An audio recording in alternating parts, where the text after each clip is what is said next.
கிறிஸ்து இயேசுவில் பிரியமான சகோதர சகோதரிகளே, இந்த நாளினுடைய நற்செய்தியோடு உங்களை சந்திப்பதில் பெருமகிழ்ச்சி அடைகிறோம்.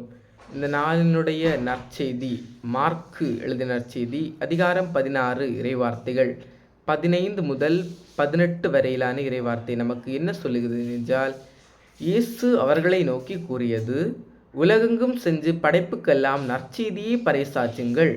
நம்பிக்கை கொண்டு திருமுழுக்கு பெறுவோர் மீட்பு பெறுவர், நம்பிக்கையற்றோரோ தண்டனை தீர்ப்பு பெறுவர்.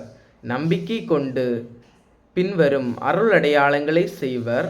என் பெயரால் பேய்களை ஓட்டுவர், புதிய மொழிகளை பேசுவர், பாம்புகளை கையால் பிடிப்பர், கொல்லும் நஞ்சை குடித்தாலும் அது அவர்களுக்கு இழுக்காகாது. அவர்கள் உடல் நலமற்றோர் மீது கைகளை வைக்க அவர்களும் குணமடைவர் என்று கூறினார்.